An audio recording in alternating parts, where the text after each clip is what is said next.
buenas tardes a todas y a todos.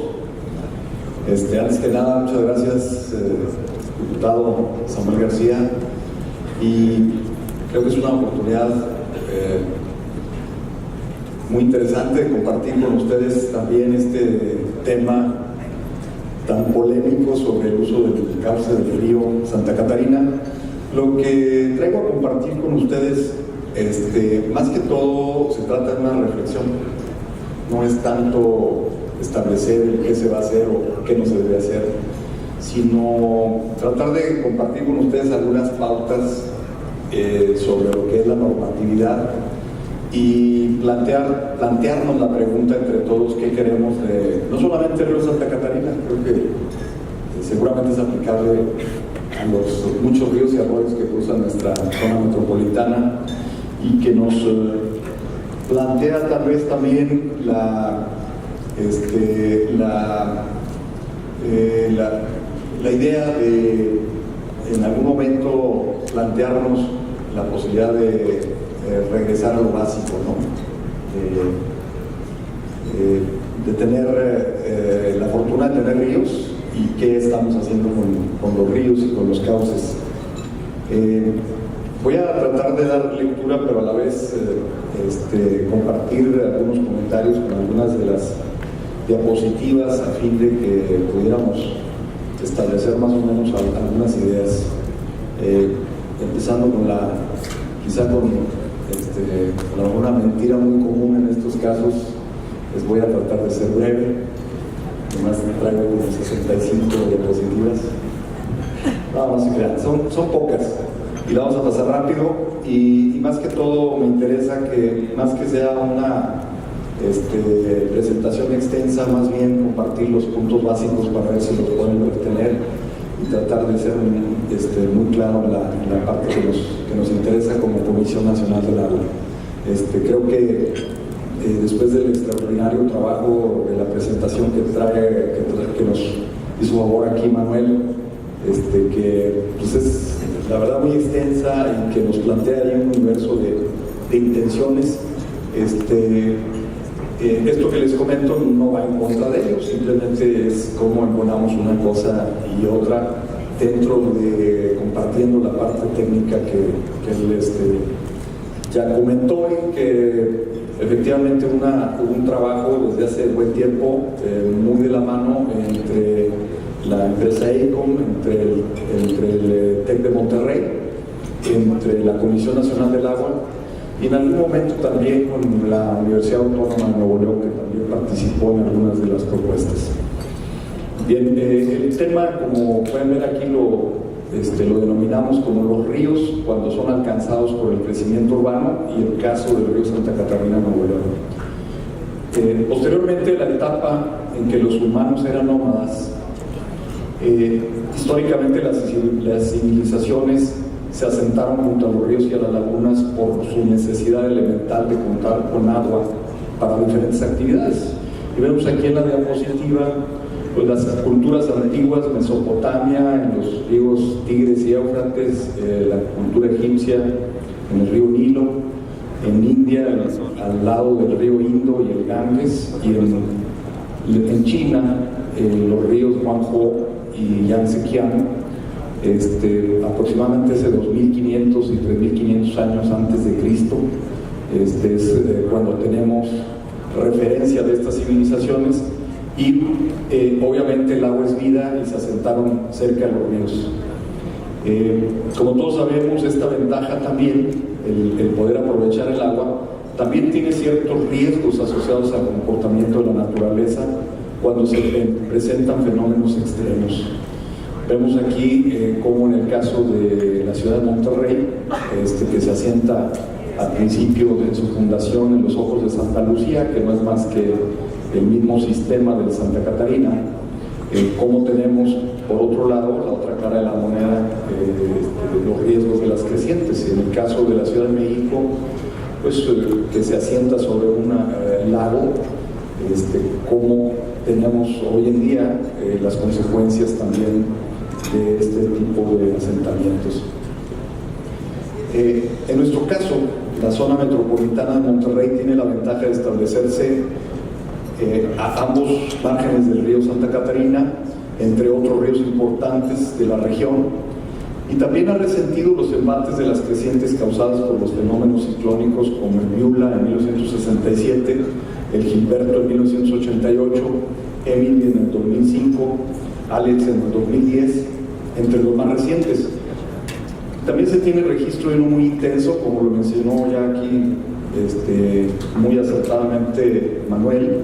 Quizá el mayor evento de lluvia en la región del que se tenga memoria ocurrió en el año 1909, en el mes de agosto de 1909, cuando aún no se nominaban dichos fenómenos, y fue realmente una sorpresa, porque hay que pensar que en aquellos tiempos no había satélites, y esto fue totalmente después de algunos días soleados, y de repente viene un diluvio. La verdad nadie se lo esperaba, y por eso causó tantas muertes y tantos destrozos. Es hoy por hoy el referente que en el boletín que saca la Asociación Americana de Ingenieros lo refiere como una creciente que probablemente tuvo un caudal de 6.500 metros cúbicos por segundo. En comparación del Alex, estamos hablando del orden de 4.600, para tener una idea de la magnitud. Y bueno, todavía no teníamos los efectos de la mancha urbana, y quizá un incipiente efecto del cambio climático, que a lo mejor hoy por hoy es mayor, obviamente. Esta historia nos ha enseñado la importancia del respeto a la naturaleza, lo lógico y esencial que es conservar los ríos para su fin primordial, que es conducir las aguas de forma suficiente durante las crecientes. Vemos aquí, obviamente, que desafortunadamente uno de los temas principales que generaron los grandes desastres causados por el Alex fue la gran cantidad de obstrucciones que tenía el río. No tanto el caudal, porque como si lo vemos en la referencia de caudales, el Alex trajo alrededor de 3.000 metros cúbicos por segundo, mucho menos que el Gilberto, y mucho menos que el evento de 1909.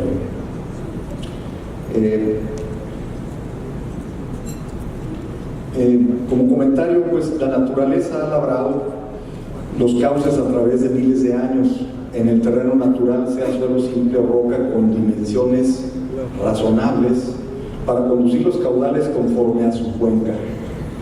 Pero los humanos tratamos siempre de ganarle espacios, principalmente en las zonas urbanas. Aquí donde vemos en esta diapositiva, podemos ver cuál era la amplitud del cauce natural del río Santa Catarina.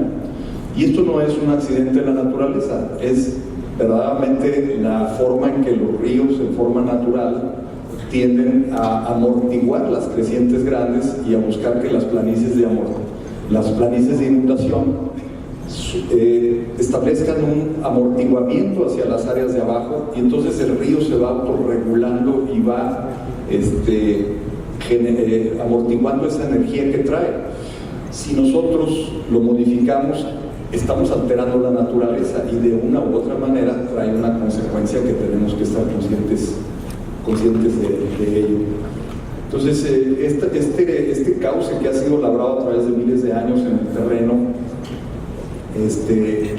lo constreñimos y lo confinamos en un gran canal, como fue el caso de los 50s, en el que prácticamente le decimos al río Santa Catarina: ahora limítate a este espacio y condúcete a través de solamente entre estos muros.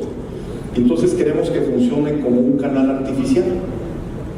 Y vemos aquí casos, no es de Monterrey, pero es un caso extremo también, donde el río natural, de repente el interés de aprovechar los espacios, hacemos que el río funcione como un canal, y adiós naturaleza, y adiós muchas cosas que vienen de la mano con la belleza natural de los ríos y de los arroyos. A la larga, el depósito de asolves, con el paso del tiempo en estos canales, buscará resolver la ecuación de la naturaleza misma, que tarde o temprano devolverá al río lo que es de él. Este fenómeno es más desastroso en zonas semidesérticas, donde el comportamiento de los ríos es más errático, experimentando años y años sin crecientes de consideración, y súbitamente nos sorprende con caudales que superan la capacidad natural de los cauces, mayormente si los hemos confinado. Lo que mencionaba hace un momento Manuel con el asunto de los flash floods, que es una creciente que durante muchos años no tenemos y repentinamente la tenemos. Esta parte del comportamiento de las zonas semidesérticas es donde generalmente las avenidas causan mayores daños, porque generan una sorpresa, donde ya están acostumbrados a este tipo de eventos, pues ya hay toda una cultura alrededor de esto.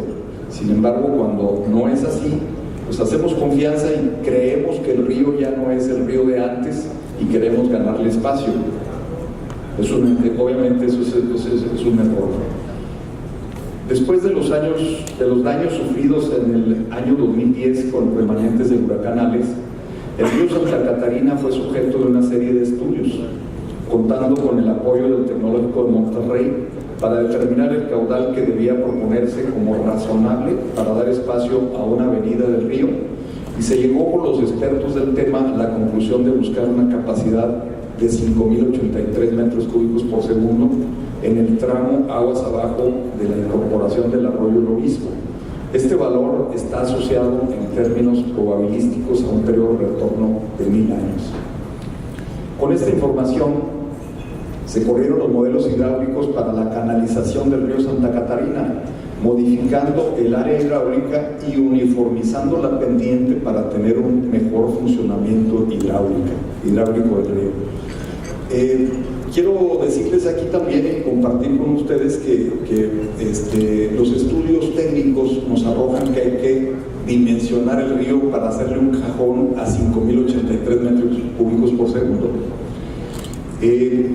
Aquí se nos plantea una disyuntiva: o hacemos un canal, como lo podemos ver aquí en el después, que yo creo que no es nada comparable, o sea, está totalmente distorsionado lo que es un río natural respecto a esta gráfica, pero no había otra, era o poner inclinarnos o dar capacidad hidráulica y buscar disminuir el riesgo contra la población, o dejar un río natural con los consiguientes riesgos de inundación y de daños y a la mejor vidas humanas.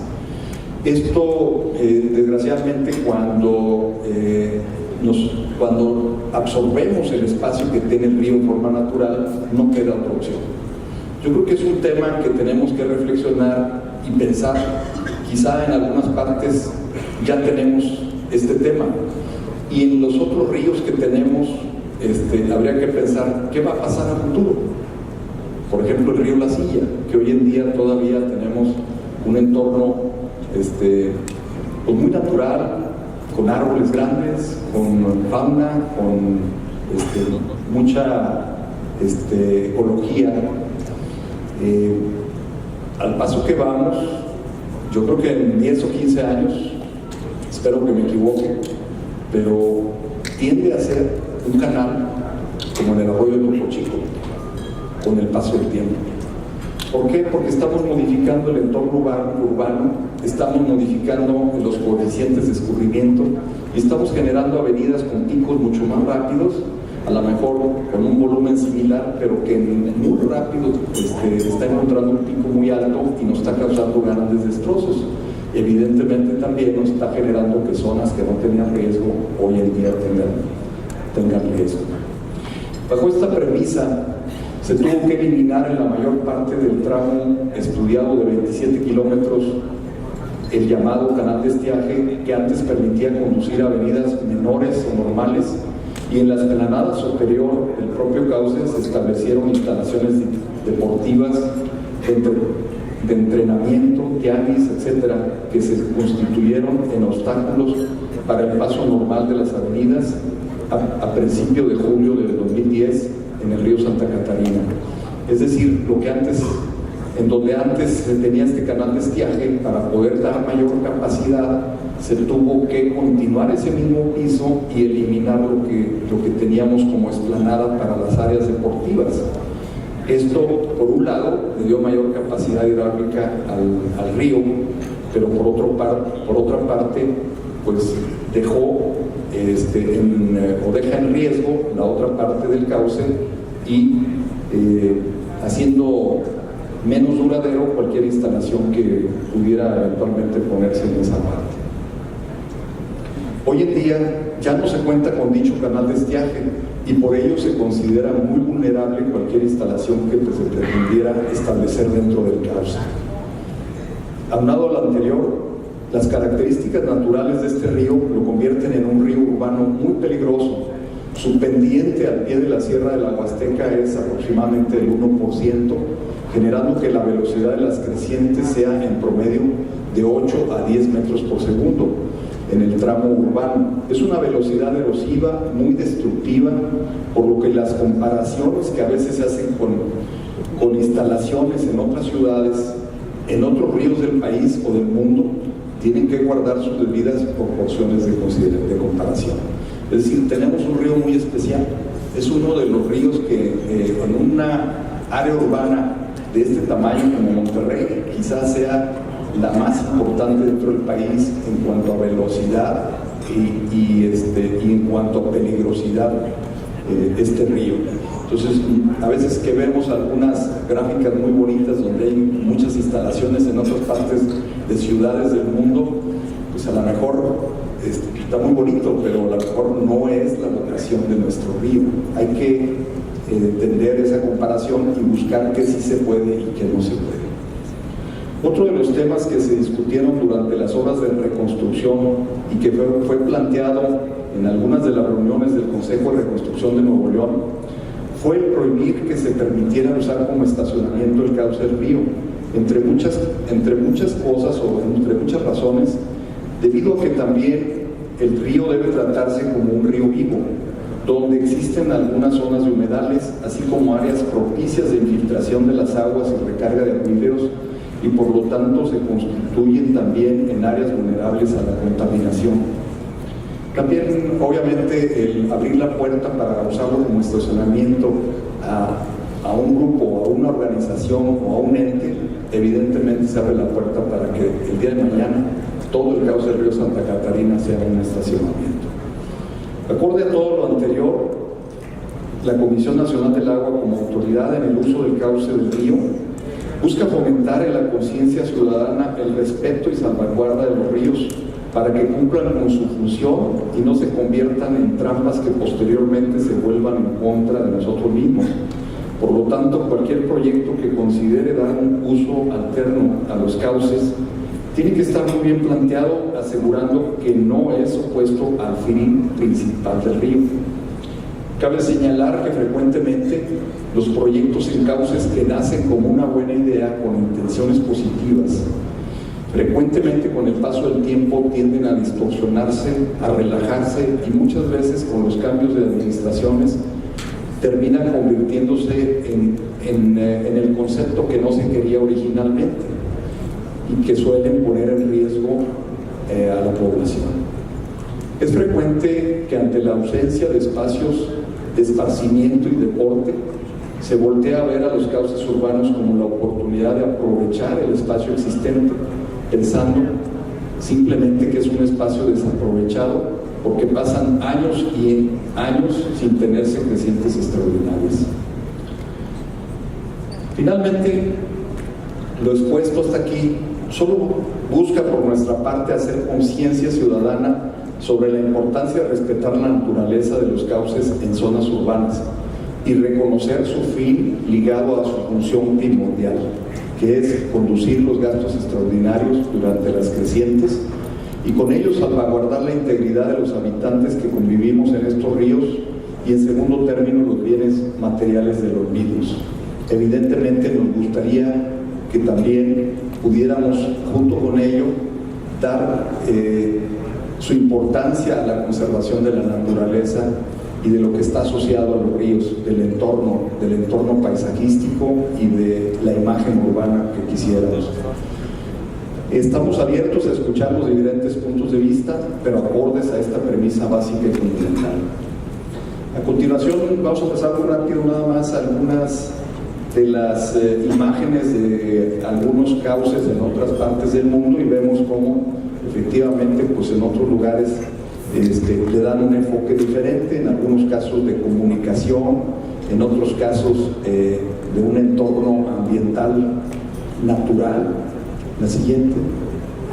En otros casos sirve para resolver donde hay una densa población, pues sirve para resolver asuntos de comunicación y de vialidades, en otros casos de esparcimiento. Aquí vemos, por ejemplo, una solución interesante para un talud, en donde esa zona es perfectamente inundable cuando se requiere, y por otro lado también puede cumplir alguna otra función. La que sigue. Y vemos también, por ejemplo, en otros casos, un río natural con unas terrazas a fin de promover deporte, sí, y conservando el entorno saludable de un río vivo. Finalmente, parte de lo que ya comentamos, las consideraciones principales, las premisas que consideramos deben tenerse en cuenta para definir sobre todo la vocación de nuestros ríos, qué debemos hacer, y qué es lo que convendría para nuestros ríos, buscando una solución armonizando con el área urbana. Pues muchas gracias por su atención y paciencia.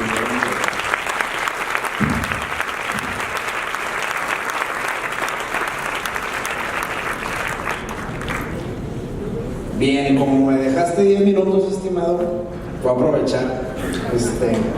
Primero, pues aquí saludando a la diputada suplente, mi nueva compañera de lucha, Mariela Saldívar.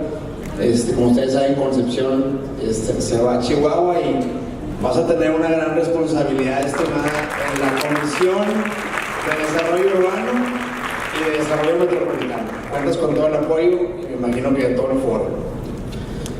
Ya no voy a hablar del dinero, me están empezando a llegar mensajes: oye, yo traigo un plan, yo también quiero, y que dame algo de los 2 millones. Oye, no se gastan los 2 millones, ese recurso se va a una cuenta a nivel nacional y tengo yo que mandar proyectos para, como si fuera Hacienda, me destinen parte de ese recurso, pero no me llega ni la mitad, así que no crean.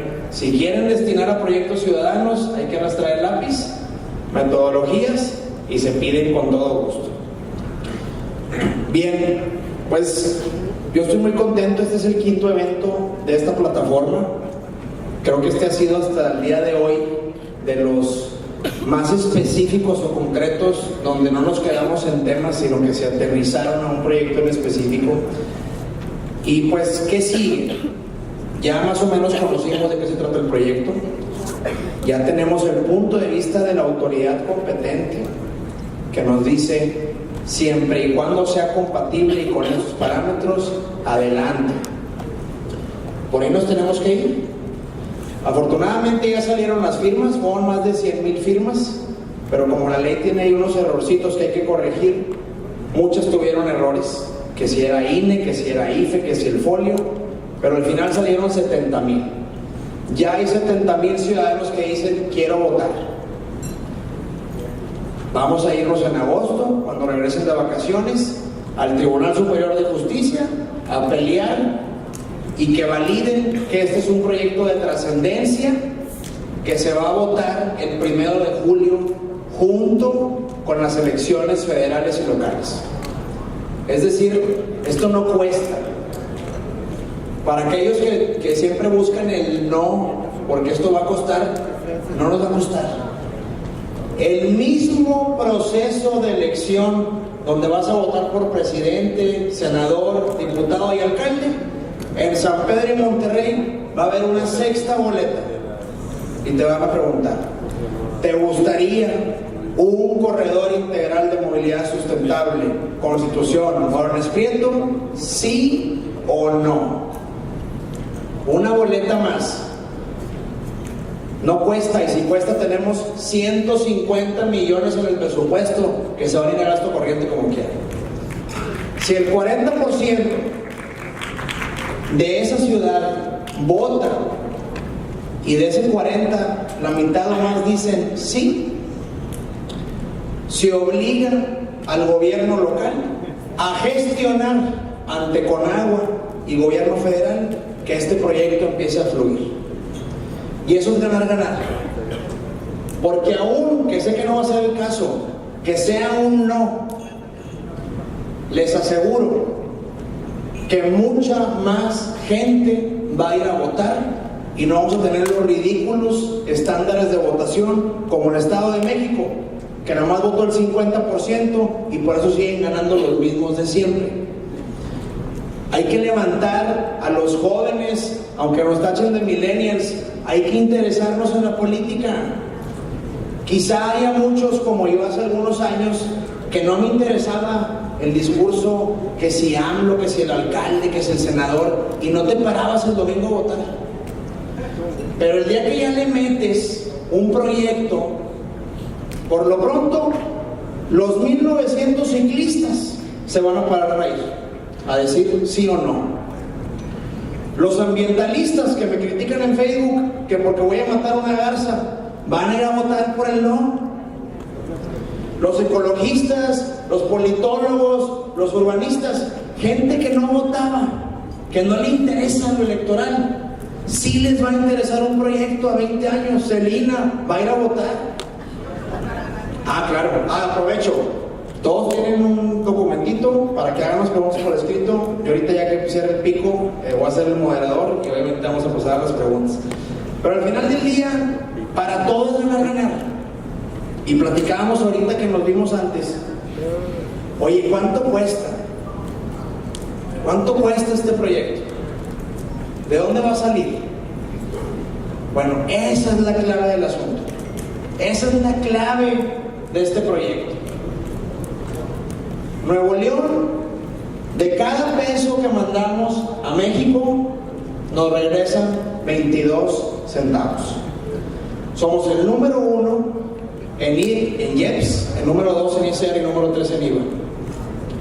Y uno va y se queja a Hacienda que por qué nos da ese maltrato que es federalismo fiscal. ¿Y qué creen que dice?